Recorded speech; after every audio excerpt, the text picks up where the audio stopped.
ನಮಸ್ಕಾರ ರೀ ಎಲ್ಲರಿಗೂ. ಇವತ್ತಿನ ರೆಸಿಪಿ ವರ್ಷಗಂಟ್ಲೆ ಸ್ಟೋರ್ ಮಾಡಿ ಇಟ್ಕೊಳ್ಳೋಂಥ ಸಿಹಿ ಮಾವಿನಕಾಯಿ ಉಪ್ಪಿನಕಾಯಿ ಹೆಂಗೆ ಹಾಕೋದು ಅಂತ ವಿಡಿಯೋದಾಗ ಶೇರ್ ಮಾಡತ್ತೀನಿ. ವಿಡಿಯೋನ ಎಲ್ಲಿ ಸ್ಕಿಪ್ ಮಾಡ್ದಂಗೆ ಕೊನೆ ತನಕ ನೋಡಿರಿ.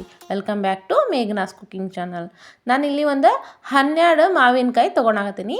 ಆ ಮಾವಿನಕಾಯಿನ ಚಂದಾಗ ತೊಳೆದ್ಬಿಟ್ಟು ಒಂದು ಕಾಟನ್ ಬಟ್ಟೆ ತೊಗೊಂಡು ನೀಟಾಗಿ ಒರೆಸ್ಬೇಕು. ಅಂದ್ರೆ ಅದ್ರ ಮ್ಯಾಗ ಒಂದು ಹನಿನೂ ನೀರು ಉಳಿಬಾರ್ದು. ಹಂಗೆ ಚೆಂದಾಗಿ ಡ್ರೈ ಆಗತ್ತೆ. ನಾವು ಒರೆಸ್ಕೊಂಬಿಟ್ಟು ಈ ಸೈಜ್ನಾಗ ನಾನು ಕ್ಯೂಬ್ಸಾಗಿ ಕಟ್ ಮಾಡ್ಕೊಳತ್ತೀನಿ. ನಿಮ್ಗೆ ಯಾವ ಸೈಜ್ ಬೇಕು ಆ ಸೈಜು, ಯಾವ ಶೇಪ್ ಬೇಕು ಆ ಶೇಪ್ನಾಗ ಚೆಂದಾಗಿ ಕಟ್ ಮಾಡ್ಕೊಂಡು ಒಂದು ಪಾತ್ರೆ ಒಳಗೆ ಹಾಕ್ಕೋಬೇಕು.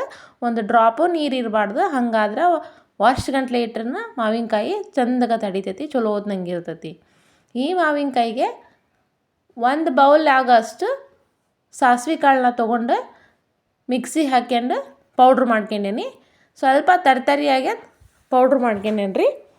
ಹಂಗೆ ನಾವು ಮುಂಚೆ ಏನು ಕ್ಯೂಬ್ಸಾಗಿ ಕಟ್ ಮಾಡ್ಕೊಂಡಿದ್ವಲ್ಲ ಮಾವಿನಕಾಯಿನ, ಅದನ್ನು ಒಂದು ಪಾತ್ರೆಗೆ ಹಾಕ್ಕೊಳ್ಳೋಣ. ಕಲ್ಸಕ್ಕೆ ಚಲೋ ಆಗ್ಬೇಕು. ಹಾಗಾಗಿ ಸ್ವಲ್ಪ ಅಗಲವಾದ ಪಾತ್ರೆಗೆ ಹಾಕ್ಕೊಳ್ಳೋಣ.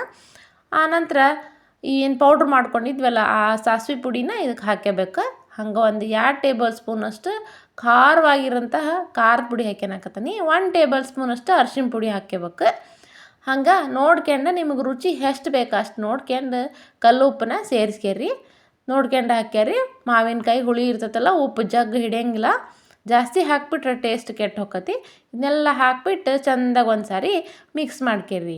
ನಂತರ ಇದಕ್ಕೆ ಸಿಹಿ ಮಾವಿನಕಾಯಿ ಅಲ್ಲ, ಇದಕ್ಕೆ ಬೆಲ್ಲದ ಪಾಕ ಹಾಕ್ಬೇಕು. ಹಂಗಾರೆ ಸ್ವೀಟ್ ಮಾವಿನಕಾಯಿ ಹಾಕತಿ. ಈಗ ಒಂದು ಪಾತ್ರೆನ ಬಿಸಿಗಿಡೋಣ. ಅದಕ್ಕೆ ನಾ ಏನು ಸಾಸಿವೆ ಕಾಳು ತೊಗೊಂಡಿದ್ನಲ್ಲ ಅದೇ ಬೌಲ್ನಾಗ 2 ಬೌಲಷ್ಟು ಬೆಲ್ಲದ ಪುಡಿ ಹಾಕ್ಬಿಟ್ಟು ಒಂದು ಅರ್ಧ ಬೌಲಷ್ಟು ನೀರು ಹಾಕ್ಯನಾಗತ್ತೀನಿ. ಇದನ್ನು ಚೆಂದಾಗ ಸಣ್ಣ ಉರಿಯಾಗ ಕರಗಿಸ್ಬಿಟ್ಟು ಈ ರೀತಿಯಾಗಿ ನೋಡ್ಕೊಂಡು ಇಟ್ಕೋಬೇಕು. ನೋಡಿರಿ, ಪಾಕ ಬರೋ ಅವಶ್ಯಕತೆ ಇಲ್ಲ. ಹಿಂಗೆ ಬೆಲ್ಲ ಕರಗಿದ್ರೆ ಸಾಕು.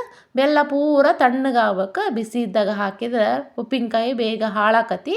ಹಾಗಾಗಿ ಬೆಲ್ಲ ಪೂರ ತಣ್ಣಗಾಗಿಂದ ಮುಂಚೆನೇ ಏನು ಕಲಸಿಟ್ಟಿದ್ವಲ್ಲ ನಾವು ಮಾವಿನಕಾಯಿನ, ಆ ಮಾವಿನಕಾಯಿಗೆ ಹಾಕಿ ಚೆಂದಾಗಿ ಒಂದು ಸಾರಿ ಮಿಕ್ಸ್ ಮಾಡಿ ಚಲೋ ಹೊತ್ನಾಗ ಕಲಿಸ್ಬಿಟ್ರೆ ವರ್ಷವಿಡೀ ಸ್ಟೋರ್ ಮಾಡ್ಕೊಂಡು ಇಟ್ಕೊಳ್ಳೋಂಥ ಸಿಹಿ ಮಾವಿನಕಾಯಿ ಉಪ್ಪಿನಕಾಯಿ ರೆಡಿ ಆಕತಿ. ನಿಮಗೂ ಈ ರೆಸಿಪಿ ಇಷ್ಟ ಆಗೈತೆ ಅನ್ಕೊಂಡಿ. ಇಷ್ಟವಾದ್ರೆ ಲೈಕ್ ಕೊಡೋದು ಮಾತ್ರ ಮರೆಯೋಕ್ಕೆ ಹೋಗ್ಬೇಡ್ರಿ. ಒಂದು ಗ್ಲಾಸ್ ಜಾರ್ನಾಗ ಸ್ಟೋರ್ ಮಾಡಿ ಇಟ್ಕೊಳ್ರಿ. ಧನ್ಯವಾದಗಳು.